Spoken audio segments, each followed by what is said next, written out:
أعوذ بالله من الشيطان الرجيم. بسم الله الرحمن الرحيم. ولقد علمتم الذين اعتدوا منكم في السبت فقلنا لهم كونوا قردة خاسئين فجعلناها نكالا لما بين يديها وما خلفها وموعظة للمتقين. وَلَقَدْ عَلِمْتُمُ الَّذِينَ اعْتَدَوْا، اور البتہ تحقیق تم جانتے ہو ان لوگوں کو جنہوں نے زیادتی کی، منکم تم میں سے، فی السبت ہفتے کے دن کے اندر، فَقُلْنَا لَهُمْ ہم نے کہا ان کو، کونوا قردۃ خاسئین تم ہو جاؤ بندر ذلیل ہو کر، فجعلناها بس ہم نے بنایا اس واقعے کو، نکالا عبرت، لما بین یدیہا ان لوگوں کے لیے جس وقت موجود تھے، وما خلفہا اور ان لوگوں کے لیے جو بعد میں آنے والے ہیں، وموعظۃ اور نصیحت ہے، للمتقین پرہیزگاروں کے لیے۔ آپ حضرات کے سامنے آج سورۃ البقرہ کی 65 اور 66 آیات پڑھی ہے۔ اس آیات مبارکہ کے اندر اللہ تبارک و تعالی بنی اسرائیل کے ایک واقعے کا تذکرہ فرما رہے ہیں۔ بنی اسرائیل کے لیے، یہودیوں کے لیے جو عبادت کا دن تھا وہ ہفتے کا دن تھا، اور عیسائیوں کے لیے عبادت کا دن تھا وہ اتوار کا دن تھا۔ یہودیوں کا جو ہفتے کا دن تھا عبادت کے لیے، یہ صرف عبادت کے لیے خاص تھا، اس کے علاوہ اور وہ کوئی کام نہیں کر سکتے تھے۔ جس طرح ہمارے مسلمانوں کے لیے، ہمارے لیے جمعے والا دن عبادت کا دن ہے کہ جس وقت جمعے کی پہلی اذان ہو جائے اس وقت سے لے کر امام کے سلام پھرنے تک کوئی کام ہم نہیں کر سکتے، کوئی خرید و فروخت نہیں کر سکتے، کوئی چیز ہم بیچ نہیں سکتے، صرف ہم وہی کام کریں گے جو جمعے کی نماز کے لیے ہیں۔ اس 1.5 یا 2 گھنٹے کے درمیان جو بھی وقت ہے، پہلی جمعے کی اذان سے لے کر امام کے سلام پھرنے تک، ہمارے لیے کوئی کام کرنا جائز نہیں، حلال نہیں بلکہ حرام ہے۔ اسی وجہ سے ہم سب کو کوشش کرنی چاہیے کہ جب جمعے کا دن آ جائے تو ہم جب جمعے کی پہلے اذان مل جائے اس وقت سے لے کر امام کے سلام پھرنے تک کوئی بھی کام ہم نہ کریں۔ تو خیر، یہودیوں کے لیے ہفتے کا دن مقرر تھا، اللہ تعالیٰ نے ان کو منع کیا تھا کہ تم نے اس دن اللہ کی عبادت کرنی ہے۔ اور جو یہودیوں کا جو روزگار تھا، جو کاروبار تھا، وہ مچھلیوں کا تھا۔ یہ بحر قلزم کے قریب رہتے تھے، وہاں ایک بستی ہے جس کا نام ایلیا، جس کو آج کل ایلیا کہتے ہیں، اور آج کل یہ جگہ یہودیوں کے قبضے کے اندر ہے، وہاں یہودیوں کی بندرگاہ ہے۔ تو اللہ تعالیٰ نے ان کو منع کیا تھا کہ تم نے ہفتے کے دن مچھلی کا شکار نہیں کرنا، تم نے صرف میری عبادت کرنی ہے۔ تو ان لوگوں نے حیلہ بازی کی کہ اس سمندر کے قریب، بحر قلزم کے قریب ایک تالاب بنا دیا، وہاں سے ایک نالا لگا دیا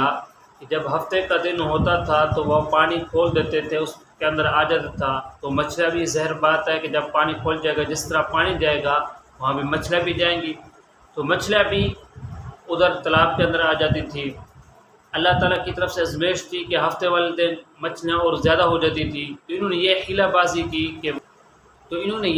بازی کی کہ وہاں سے ایک نالا نکلا اور اپنے تالاب جو انہوں نے بنائے ہوئے تھے ان کے اندر ڈال دیا کہ پانی وہاں آتا تھا، مچھلیاں بھی وہاں آتی تھیں، پھر جب آ جاتی تھی سارے مچھلیاں ادھر تو پھر وہ جگہ بند کر دیتے۔ تو اللہ تعالیٰ نے فرمایا یہ جو تم کرتے ہو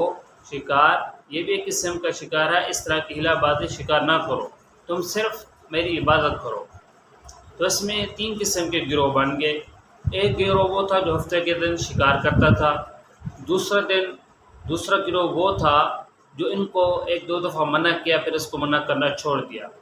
تیسرا گروہ ان کو ہر وقت منع کرتا تھا کہ اللہ تعالیٰ نے تم کو منع کیا ہے کہ تم ہفتے کے دن شکار نہ کرو۔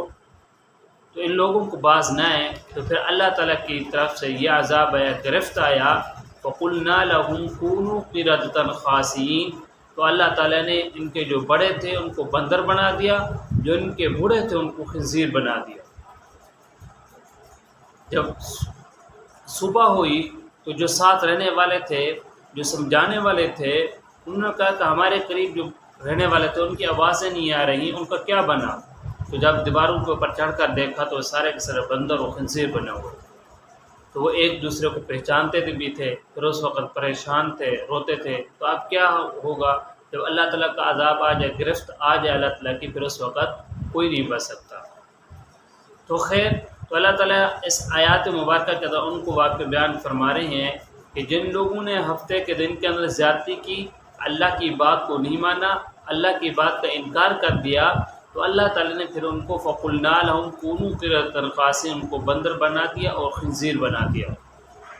اور یہ جو بندر اور خنزیر سے 3 دن رہے، پھر 3 دن کے بعد پھر اللہ تعالیٰ نے ان کو موت دے دی۔ جو آج کل بندر یا خنزیر ہیں وہ اس کی نسل میں سے نہیں ہے، یہ الگ مخلوق ہے۔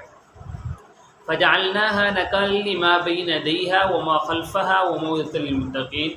اللہ تعالیٰ نے اس واقعے کو اس وقت جو موجود تھے، جو بعد میں آنے والی قومیں تھیں، ان کے لیے نصیحت بنا دیا کہ جو بھی اللہ تعالیٰ کے قانون کی خلاف ورزی کرے گا، جو اللہ تعالیٰ کی شریعت سے منہ موڑے گا، اللہ تعالیٰ کے احکام کو نہیں منائے گا، اس پر بھی عذاب آ سکتا ہے، اس پر یہ گرفت آ سکتی ہے۔ تو اس واقعے سے وہ لوگ نصیحت حاصل کرتے ہیں جو متقین ہوتے ہیں، جو پرہیزگار ہوتے ہیں، جو اللہ تعالیٰ سے ڈرنے والے ہوتے ہیں، جس کے اندر انسانیت کا مادہ ہوتا ہے۔ اور انسان کے اندر انسانیت کا مادہ نہیں ہے تو اس کے سامنے کتنے بھی واقعات، عبرتناک واقعات بیان کیے جائیں تو وہ کبھی بھی وہ نہیں سمجھے گا۔ تو اللہ تعالیٰ نے فرما دیا وہ موعظۃ للمتقین، نصیحت اس سے وہ حاصل کرے گا جو متقین ہوگا، جو پرہیزگار ہوگا، جو اللہ تعالیٰ سے ڈرتا ہوگا۔ اسی وجہ سے ہم سب کو کوشش کرنی چاہیے، جو اللہ تعالیٰ نے قرآن پاک کے اندر واقعات بیان کیے، عبرتناک واقعات تھے، جو انبیاء کے واقعات بیان کیے ہیں، تو ہمیں ان سے نصیحت حاصل کرنی چاہیے کہ اللہ تعالیٰ نے یہ واقعے جو بیان کیا ہے یہ ہمارے لیے بیان کیا ہے۔ اور آپ صلی اللہ علیہ وسلم کی حدیث کے اندر ہے، آپ صلی اللہ علیہ وسلم نے فرمایا کہ قیامت کے قریب میری امت میں سے کچھ لوگ ایسے ہوں گے جو رات کو گانا بجائیں گے، رات کو گانا بجا کے پھر سوئیں گے، صبح جب ہوگے تو اس وقت خنزیر اور بندر بنے ہوں گے۔ تو صحابہ نے پوچھا کہ آپ صلی اللہ علیہ وسلم سے کیا وہ نمازیں نہیں پڑھتے ہوں گے، روزے نہیں رکھتے ہوں گے، حج ادا نہیں کرتے ہوں گے؟ تو آپ صلی اللہ علیہ وسلم نے فرمایا یصلون ویصومون ویحجون، کہ وہ روزے بھی رکھتے ہوں گے، نماز بھی پڑھتے ہوں گے، حج بھی ادا کرتے ہوں گے، لیکن گانا بجانا بھی ہوگا، گانا بجائیں بھی گے، گانا سنیں گے بھی گے، اس وجہ سے نہ ان کو نماز بچا سکے گی، نہ ان کو روزہ بچا سکے گا، نہ حج بچا سکے گا، جب صبح اٹھے کہ تو بندر خنزیر بن گا۔ اس وجہ سے ہم سب کو کوشش کرنی چاہیے کہ اس چیزوں کے قریب نہ جائیں، ان چیزوں سے بالکل ہم دور رہیں۔ ہم جو بھی عبادت کرتے ہیں، جو نیک اعمال کرتے ہیں، ہم ان کو بچانے کی کوشش بھی کریں۔ یہ نہ کریں کہ ایک طرف ہم عبادت کریں، نماز پڑھیں، روزہ رکھیں، زکوٰۃ ادا کریں، حج ادا کریں، پھر دوسری طرف برائیں کر کے، گناہ کر کے، گانا بجا کے، گانوں کی محفلوں میں بیٹھ کر ان سب اعمال کو ضائع کر دیں۔ جو ہم نیکی بھی کریں اس کی حفاظت بھی کریں۔ دعا ہے کہ اللہ تعالیٰ ہم سب کو اپنے احکام کے مطابق اور نبی صلی اللہ علیہ وسلم کی سنتوں کے مطابق زندگی گزارنے والا بنائے۔